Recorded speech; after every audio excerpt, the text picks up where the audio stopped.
take a piece of blue cardstock and I've cut it to 11 inches by 5.5, and I'm going to fold it in half to make a square card. So I'm using my bone folder here. Make sure that I get that nice and creased. And now I'm going to open it up and take 1/2 and fold the end in to meet the crease that we've just made. And this will form the basic shape of the card that I'm making today. So now I've got that done, I can set that to the side.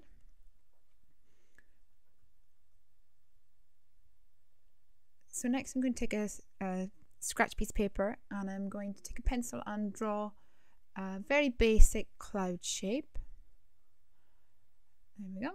And I'm going to cut this out, and I'll be using it as a mask to make a background, a sky background. So another piece of white cardstock, just cut slightly wider than 5.5, and I'm using repositionable tape runner to adhere that to the background. And I'll be using the Broken China Distress Inks here.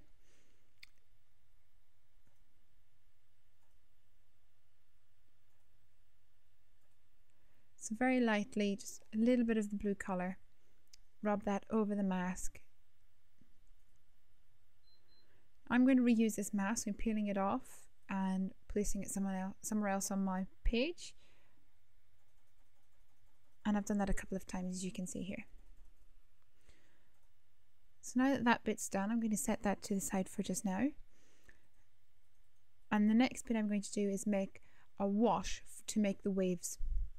So I'm taking some Shabby Shutters, some Broken China, and a little bit of Faded Jeans Distress Inks, and tapping them onto my craft sheet, like so.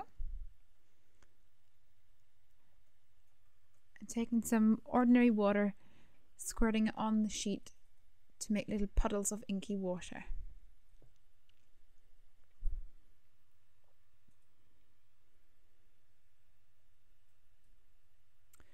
I've got 2 pieces of cardstock about 6 inches wide, that way we can trim them down, and I'm just going to lay it on top of the inky water and smoosh it around, and you can see the effect is like a wash.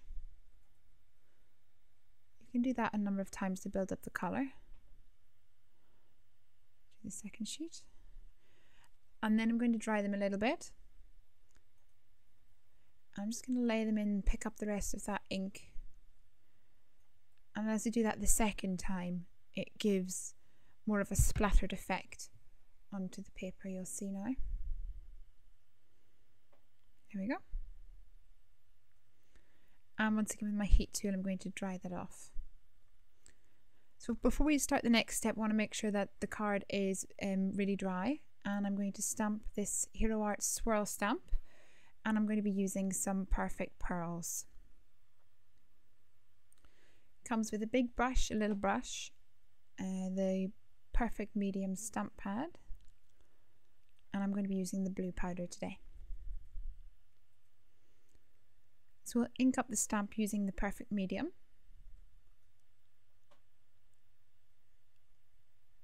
And we'll stamp this all over the piece of paper. So next I'm taking my blue powder and the thin brush, picking up a little bit of the powder. You can almost see the stamped image there. And we'll work the powder using the thin brush into the card, and the powder will actually stick to the moisture of where we've stamped the image. It will stick to any moisture, so we need to make sure that the paper is completely dry before we do this, or the powder will stick everywhere. So once you've done that, you want to take the thicker brush and just brush away the excess. You can start to see the image coming out there. So repeat this all over your card, both pieces. There's one of mine completely done.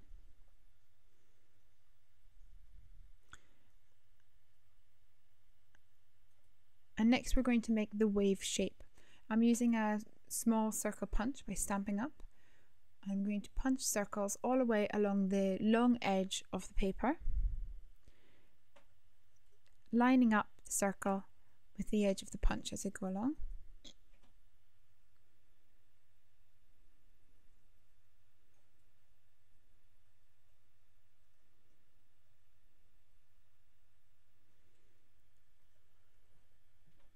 Next, we're going to take our scissors and we want to cut a diagonal line from the outside of the card to the bottom of the circles. Holding your scissors at the same angle, work your way up to cut a little line into each of the circles.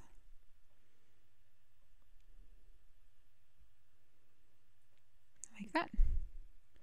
So you can see it's all cut. Now this next bit's a little bit fiddly. You may want to use smaller scissors for this, but put the edge of your scissors into one of the circles and you want to cut a curvy line from the right over to the left to meet that diagonal cut that you've already made. And you repeat this all along the edge of your paper and you'll get that wonderful wave effect. Here we go. So we're going to do the second piece of paper as well because we want 2 waves for this card. Next I'm going to make a sandy beach.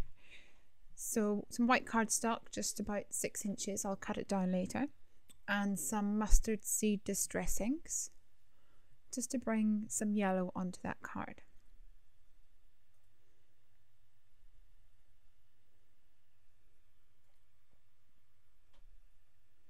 Just trim that down, and before I stick it onto the card I want to bring more of a sandy brown colour, so I'm going to use some tea dye distress inks to distress the edge of the paper. You want to stick that on the inside of your card on the square panel, like that.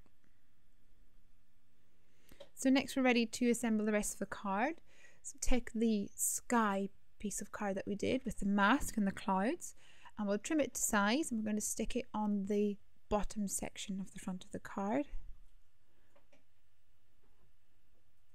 There we go.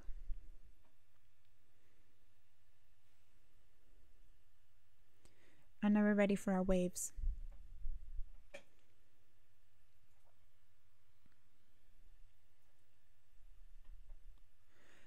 So I want my waves to stand out. I'm going to take some faded jeans and just very lightly touch the top of each of the waves, and that'll make them pop out against each other and against the background. So we want it to go about halfway up so we can see some of the sky, and we'll just trim that down with a trimmer.